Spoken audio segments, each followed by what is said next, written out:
ஹமீத் ஒரு பணக்கார பிசினஸ்மேன். அவரோட குடும்பத்துல தன்னோட மனைவி ரசியா அப்புறம் செல்ல குழந்தை ஹீனா இருந்தா. அப்பா இத பாருங்க. அடேங்கப்பா, நீ ரொம்ப சூப்பரா டிராயிங் பண்ணிருக்கிறியே. இது நீங்க தான். இது அம்மா, அப்புறம் நான், அப்புறம் இது நம்ம வீடு. நம்ம வீட்டு பெயிண்ட் வெள்ளை நிறத்துல இருக்கு, ஆனா நீ நீல நிறத்தை போட்டிருக்க. அது வந்துப்பா, எனக்கு நீல நிறம்னா ரொம்ப பிடிக்கும். அதனால தான் நம்ம வீட்டுக்கு நீல நிறத்தை கொடுத்தேன். நம்ம பொண்ணுக்கு நீல நிறம் பிடிச்சிருந்ததுன்னா நாளைக்கே நம்ம வீட்டை நீல நிறத்துல மாத்திடுறேன். நீங்க வேற குழந்தை சொல்றான்னு கேக்குறீங்க. இங்க பாருமா, நம்ம குழந்தைக்கு நீல நிறம் பிடிச்சிருக்குன்னு சொல்லிட்டா, அதனால நம்ம வீட்டை நீல நிறத்துல மாத்துறது நம்ம பொறுப்பு. அப்புறம் இன்னைக்கே பெயிண்ட் அடிக்கிறவரை வர சொல்ல போறேன். உங்க 2 பேருக்கிட்ட நான் பேசினா எடுபடவா போகுது? எல்லாம் உங்களோட விருப்பம். வீட்டுக்கு நீலத்தை அடிங்க இல்ல மஞ்சள் அடிங்க. ரசியாவுக்கு இது குழந்தையோட பிடிவாதமா மட்டும்தான் தெரிஞ்சது. ஆனா ஹமீதுக்கு குழந்தையோட ஒவ்வொரு பிடிவாதமும் ரொம்ப முக்கியமா இருந்தது. ஹமீத் தன்னோட வீட்டை நீல நிறத்துல மாத்திட்டாரு. இப்ப எப்படி இருக்கு? எனக்கு பிடிச்ச மாதிரியே இருக்கு. இதத்தான் எதிர்பார்த்தேன். அப்பா, நாம ரொம்ப நாளா வெளியில எங்கேயுமே போகல. என்னோட ஃப்ரெண்ட்ஸ் எல்லாம் அவங்க அப்பா அம்மா கூட எங்கெங்கயோ வெளியில சுத்த போயிருக்காங்க. உங்களுடைய இந்த ஆசையும் சீக்கிரமா நிறைவேற்றிடுறேன். நாம 3 பேரும் நாளைக்கே வெளியில சுத்த போறோம். அம்மா, ஏற்பாடு பண்ணுங்க. நாளைக்கே நாம வெளியில போறோம். எங்க? சுத்துறதுக்கு. ரசியா, குழந்தைக்கு சுத்தி பார்க்கணும் போல ஆசையா இருக்கு, அதனால நாளைக்கே போவோம். சரிங்க. மறுநாள் காலையிலேயே ஹமீதோட குடும்பம் தன்னோட கார்ல புறப்பட்டாங்க. அவங்க ஒரு அம்யூஸ்மெண்ட் பார்க்குக்கு போனாங்க. அங்க ஹீனா நல்லா விளையாடினா. காலையில இருந்து சாயந்தரம் வரைக்கும் 3 பேரும் நல்லா என்ஜாய் பண்ணாங்க. அப்புறம் மறுபடியும் சாயந்தரம் கார்ல 3 பேரும் புறப்பட்டாங்க. ராத்திரி இருட்டுல ஹமீத் காரை ஹைவேல ஓட்டிக்கிட்டு போனாரு. திடீர்னு ஒரு ட்ரக் அவங்க கார் மேல மோதிடுச்சு. இந்த சம்பவத்துல ஹமீதோட உயிர் அந்த இடத்துலயே போயிடுச்சு. அப்புறம் ஹீனாவுக்கும் ரசியாவுக்கும் அடிபட்டுடுச்சு. மறுநாள் காலையில அவங்க முடிச்சு பார்த்தப்ப, என் புருஷன் எங்க? அவரு உயிரோடு இல்லம்மா. அப்புறம் என் பொண்ணு ஹீனா? அவளுக்கு லேசா அடிபட்டு இருக்கு, அவ வெளியில இருக்கா.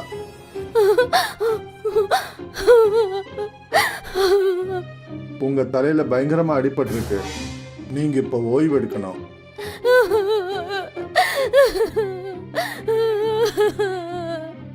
இப்ப ரசியாவுக்கும் ஹீனாவுக்கும் இந்த உலகத்துல யாருமே கிடையாது.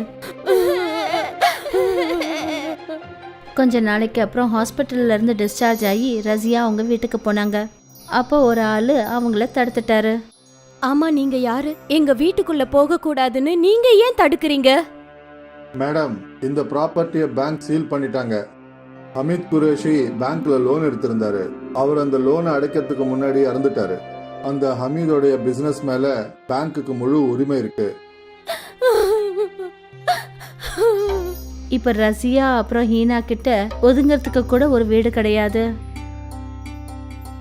ரசியா அழுதுகிட்டே நடந்து போயிட்டு இருந்தா. அவங்க 2 பேரும் ஒரு பார்க்கு கிட்ட போனாங்க. அப்புறம் ரசியா ஒரு பெஞ்ச்ல போய் உட்கார்ந்தா. என்னம்மா ஆச்சு? அந்த அங்கிள் ஏன் நம்ம வீட்டுக்குள்ள போக விடல? இப்ப நமக்கு அந்த வீடு சொந்தம் இல்ல ஹீனா. ஆனா ஏன்? இதெல்லாம் உங்க அப்பாக்கு மட்டும்தானே தெரியும். அப்ப நாம இனிமே எங்க இருக்கிறது? தெரியலையேடா. ரசியா அழுதுகிட்டு இருந்தா. அவ அழற சத்தம் ஒரு லேடியோட காதுல விழுந்துச்சு. அவ தான் ருக்ஸானா, ரசியாவோட ஃப்ரெண்டு. ருக்ஸானா ரசியா கிட்ட வந்தா. ரசியா, நீ எதுக்காக இந்த மாதிரி அழற? ருக்ஸானா. ரசியா அழுதுகிட்டே தன்னோட ஃப்ரெண்டு கிட்ட அவளுக்கு நடந்த விஷயத்த எல்லாத்தையும் சொன்னா. அல்லா, இது என்ன கொடுமை! அந்த கடவுள் எனக்கு மட்டும்தான் கஷ்டத்தை கொடுத்தாருன்னு நினைச்சேன். ஆனா உன்னோட வேதனை என் வேதனையை விட அதிகமா இருக்கே. என் புருஷன் என்னை விட்டுட்டு இன்னொரு பொம்பளைய கூட்டிக்கிட்டு போயிட்டான். ஆனா உனக்குன்னு ஒரு குழந்தை இருக்குல்லம்மா. இப்ப நான் என்ன பண்றதுன்னே எனக்கு புரியல. எங்க இருக்கிறதுன்னு தெரியல. ரசியா, நீங்க என் கூட தங்கிக்கலாம். நன்றி, உனக்கு ரொம்ப ரொம்ப நன்றி ருக்ஸானா. உன்னோட கஷ்டமான சூழ்நிலையில என்னால உதவ முடிஞ்சதே, அதுவே போதும். நான் இங்க தான் பக்கத்துல ஒரு குடிசையில இருக்கேன். அப்புறம் இந்த பார்க்குக்கு வெளியில தான் கபாப் செஞ்சு வியாபாரம் பண்றேன். என் கூட வாங்க. ருக்ஸானா ஹீனாவையும் ரசியாவையும் தன்னோட வீட்டுக்கு கூட்டிட்டு போனா. இந்த வீட்டுல இந்த ஒரு ரூம் தான் இருக்கு. நல்லா இருக்கு. ருக்ஸானா 2 பேருக்கும் சாப்பாடு பரிமாறினா. அப்புறம் அம்மாவும் பொண்ணும் வயிறார சாப்பிட்டாங்க. அப்புறம் அந்த குடிசையிலேயே தூங்கிட்டாங்க. மறுநாள் காலையில ருக்ஸானா சீக்கிரமா எழுந்து கபாப் செய்யறதுக்கான ஏற்பாடுகள் செஞ்சுட்டு இருந்தா. என்னையும் எழுப்பியிருக்கலாம்ல. நீ நல்லா ஆழ்ந்த தூக்கத்துல இருந்த, ஒன்னு எதுக்காக கஷ்டப்படுத்தணும்னு தான் வேண்டான்னு விட்டுட்டேன். எனக்காக நீ இவ்வளவு செஞ்சிருக்க, உனக்காக நான் கொஞ்சமாவது உதவியா இருக்கலாம் இல்லையா? அப்புறம் ரசியாவும் ருக்ஸானாவோட சேர்ந்து கபாப் செய்ய ஆரம்பிச்சா. நீ ரொம்ப நல்லா கபாப் பண்றியே. ஹீனாவோட அப்பாவும் இதைத்தான் சொல்லுவாரு. நான் செய்யற கபாப் அவருக்கு ரொம்ப பிடிக்கும். ரசியா, உனக்கு ஏற்பட்ட வழியிலேருந்து நீ கொஞ்சம் விடுபட்டு தான் ஆகணும். ஹீனாவோட அப்பாவும் கூட எப்பவுமே துணையா இருப்பாரு. ஆ, கபாப் ரெடி ஆனதுக்கு அப்புறமா ருக்ஸானா அதை விற்கிறதுக்காக பார்க் வாசலுக்கு போயிடுவா. ஆண்டி ஒரு கபாப் பாவ் கொடுங்க. இந்த பக்கம்னா 20 ரூபாய். அந்த பையன் அந்த கபாப் பாவை சாப்பிட்டுட்டான். ஆண்டி இன்னொன்னு கொடுங்க. அவன் இன்னொரு கபாப் பாவையும் சாப்பிட்டான். இன்னொன்னு. எவ்வளவு சுவையா இருக்கு இந்த கபாப் பாவ். அந்த பையன் சொன்னதை கேட்டுட்டு ருக்ஸானாவும் ஒரு கபாபை சாப்பிட்டு பார்த்தா. உண்மையிலேயே ரசியா கபாப் ரொம்ப நல்லா பண்ணிருக்கா. இன்னைக்கு குறைஞ்ச நேரத்திலேயே ருக்ஸானா எல்லா கபாபையும் வித்துட்டா. இங்க பாரு ரசியா, இன்னைக்கு நான் கொண்டு போன கபாப் எல்லாம் முடிஞ்சிருச்சு. உன்னோட கையில ஒரு அதிசயமே இருக்கு. மக்கள் 1, 2ன்னு கபாப் பாவ் வாங்கி சாப்பிட்டுக்கிட்டே போறாங்க. நான் செஞ்ச கபாப் பாவ் எல்லாமே வித்து போச்சா? ஆமா, நாளைக்கு இன்னும் கொஞ்சம் அதிகமா செய்யலாம். நிச்சயமா செய்யலாம்.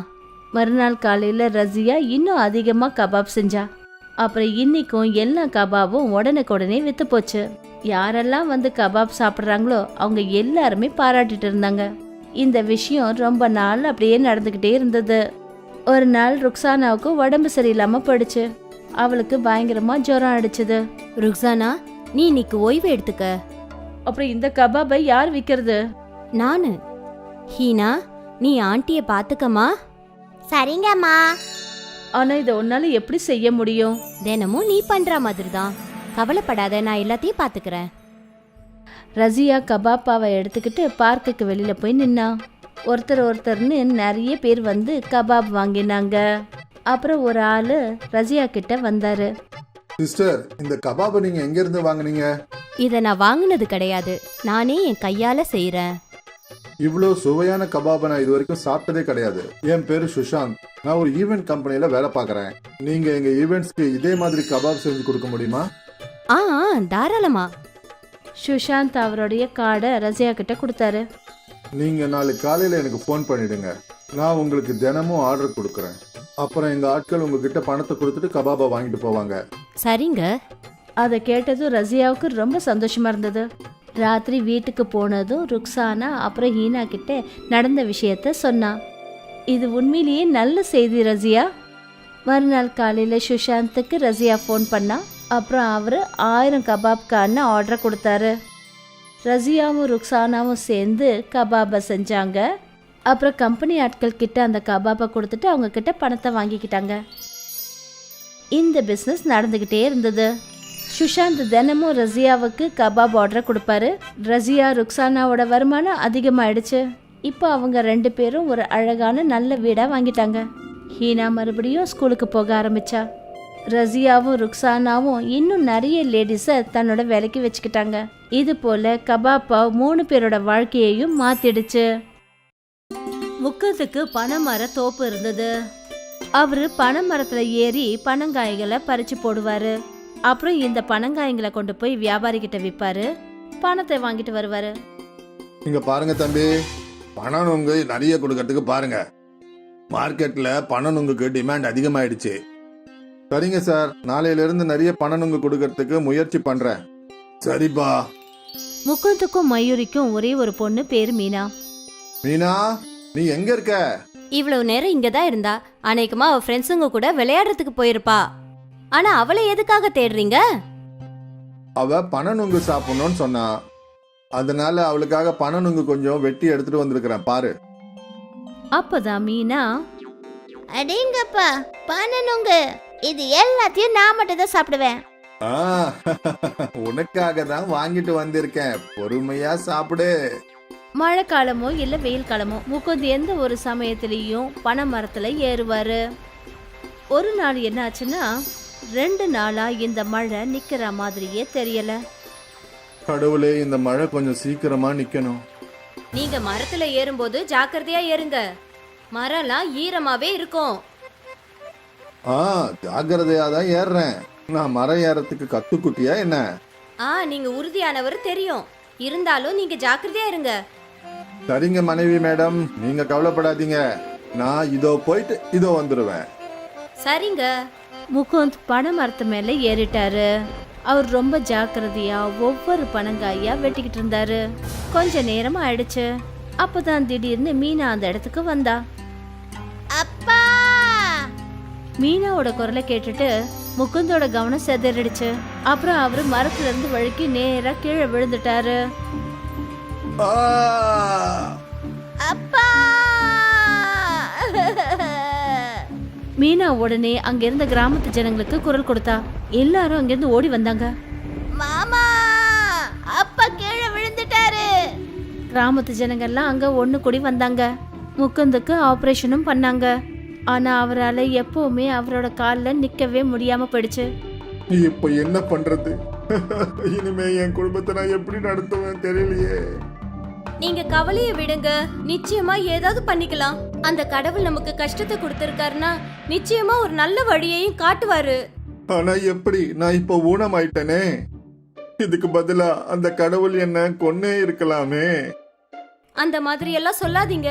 நீங்க தான் எங்களோட வாழ்க்கையே. முகுந்தும் மயூரியும் ரொம்ப வேதனையில இருந்தாங்க. இனிமே அவங்களோட எதிர்காலம் எப்படி இருக்குமோன்னு நினைச்சாங்க. கொஞ்ச நாளைக்கு அப்புறம் முகுந்த வீட்டுக்கு கூட்டிட்டு வந்தாங்க. முகுந்தும் மயூரியும் சேர்த்து வச்ச பணம் எல்லாமே முகுந்தோட ட்ரீட்மெண்ட்டுக்கே செலவாயிடுச்சு. நான் போய் எங்கேயாவது வேலை தேடுறேன். நீ வேலைக்கு போறியா? அப்ப வீட்டு வேலை எல்லாம் தனியா எப்படி பாத்துக்குவ? நான் ஏதாவது செய்யறேங்க. நிச்சயமா ஏதாவது ஒரு வேலை இருக்கும். இந்த நிலைமையில கூட என்னால செய்ய முடியும்.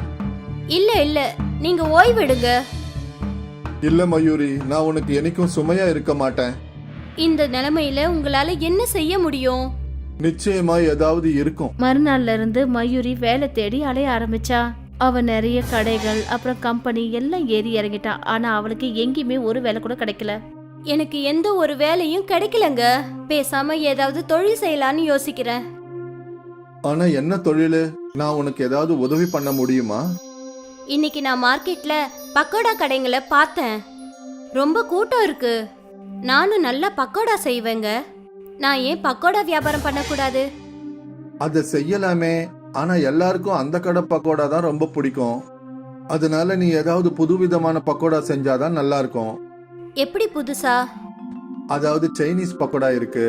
அது குழந்தைங்களுக்கு ரொம்பவே பிடிக்கும். அந்த மாதிரி ஏதாவது புதுசா? அந்த மாதிரி ஏதாவதுனா? மீனா நீ சொல்லு. உனக்கு சாப்பிட்றதுக்கு என்னெல்லாம் பிடிக்கும்? எனக்கு மேகி ரொம்ப பிடிக்கும்.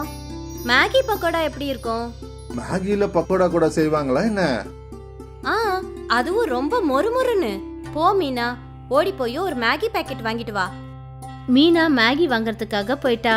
கொஞ்ச நேரத்துக்கு அப்புறமா 2 மேகி பாக்கெட் வாங்கிட்டு வந்தா. மீனா மேகியை வேக வச்சா. அப்புறம் அதை அவ காய வச்சு அதுல கொஞ்சம் அவ மசாலாவை சேர்த்து கடாயில மேகி பக்கோடாவை பொரிக்க ஆரம்பிச்சா. மீனா அவங்க அம்மாவோட கையையே பார்த்துக்கிட்டே இருந்தா. மேகி பக்கோடா பொரிச்சு வெளியே வந்த அடுத்த நிமிஷமே மீனா உடனே ஒரு பக்கோடாவை எடுத்தா. அத அவ வாயில போட்டுக்கிட்டா. ஏ சூடா இருக்கு. ரொம்ப சுவையா இருக்குமா. வாவ். மீனா ஒரு பக்கோடாவை கொண்டு வந்து அவங்க அப்பா கிட்டயும் கொடுத்தா. இது உண்மையிலேயே ரொம்ப டேஸ்டியா இருக்கு. நான் தான் சொன்னேன்ல இது ரொம்ப சுவையா இருக்கும்னு. இந்த மேகி பக்கோடா மார்க்கெட்ல விக்கும்ல? நிச்சயமா. இது நெருப்ப போல பரவும். இத கேட்டுட்டு மயூரி சந்தோஷப்பட்டா. கொஞ்ச நாளைக்கு அப்புறம் மயூரியும் முகுந்தும் சேர்ந்து மார்க்கெட்ல மேகி பக்கோடா ஸ்டால போட்டாங்க. இது என்ன ஆண்டி? மேகி பக்கோடா? மேகில பக்கோடாவா? ஆமா. எனக்கு ஒரு பிளேட் கொடுங்க. இந்தாடா கண்ணு. மயூரி அந்த பொண்ணுக்கு மேகி பக்கோடா கொடுத்தா. வாவ், எவ்வளவு டேஸ்டியா இருக்கு. இது வரைக்கும் இப்படி ஒரு பக்கோடாவை நான் சாப்பிட்டதே இல்ல. அந்த பொண்ணை பார்த்துட்டு இன்னும் நிறைய பேர் மயூரியோட மேகி பக்கோடாவை சாப்பிட்டாங்க. ஆண்டி, இது ரொம்ப சூப்பரா இருக்கு. முகுந்த் மயூரிக்கு மேகி பக்கோடா பொரிக்கிறதுல உதவி செஞ்சாரு. அவரு பாவம் ஊனமா இருந்தாரு. முதல் நாளே மயூரிக்கும் முக்கந்துக்கும் நல்ல வருமானம் வர ஆரம்பிச்சிடுச்சு. அவங்க ரொம்ப சந்தோஷத்தோட வீட்டுக்கு திரும்பி வந்தாங்க. நான் நினைக்கவே இல்லை நமக்கு இப்படி ஒரு நல்ல வருமானம் வரும்னு. இந்த கஷ்டத்திலயும் நமக்கு கிடைச்ச ஒரே சந்தோஷம் இதுதான். அப்பா, நீங்க கவலையே படாதீங்க. நம்மளோட எல்லா கஷ்டமும் சீக்கிரமா போயிடும். நீங்களும் சரியாயிடுவீங்க. அவங்களோட மொத்த குடும்பத்துக்கும் ஒரு நம்பிக்கையான பிடிப்பு ஏற்பட்டது. எல்லாரும் சேர்ந்து உழைச்சி ரொம்ப முயற்சி பண்ணாங்க. அவங்களோட மேகி பக்கோடா வியாபாரமும் நல்லபடியா போயிட்டு இருந்தது. கஸ்டமர்ஸ் எல்லாம் கூட்டமா வர ஆரம்பிச்சாங்க. அப்புறம் கூடவே அவங்களோட வருமானமும் அதிகமா வர ஆரம்பிச்சது. அவங்களோட மேகி பக்கோடா சீக்கிரத்துல ஃபேமஸ் ஆயிடுச்சு. அவங்களோட வருமானமும் பெருக ஆரம்பிச்சதுனால முகுந்துக்கு ஒரு நல்ல ட்ரீட்மெண்ட் ஆரம்பிச்சிடுச்சு. இந்த ட்ரீட்மெண்ட் மூலியமா முகுந்த் சார் நீங்க நடப்பீங்கன்ற நம்பிக்கை எனக்கு இருக்கு. கொஞ்சம் செட் ஆஃப் சர்ஜரி பண்ண வேண்டியது இருக்கும். ஏன்னா இந்த ட்ரீட்மெண்ட்டுக்கு உங்க பாடி நல்ல விதமா ரெஸ்பான்ஸ் பண்ணுது. இந்த விஷயமும் மொத்த குடும்பத்துக்கும் ஒரு நல்ல விஷயமா இருந்தது. 6 மாசத்துக்கு அப்புறமா இன்னைக்கு மயூரி மேகி பக்கோடாக்கு பெரிய கடை ஓபன் பண்ணா. அப்புறம் இந்த சந்தோஷத்தை விட பெரிய சந்தோஷம் முகுந்த் கொடுத்தாரு. அவரு இன்னைக்கு கொஞ்ச நேரத்துக்கு கொஞ்சம் தடுமாறி எழுந்து நின்னாரு.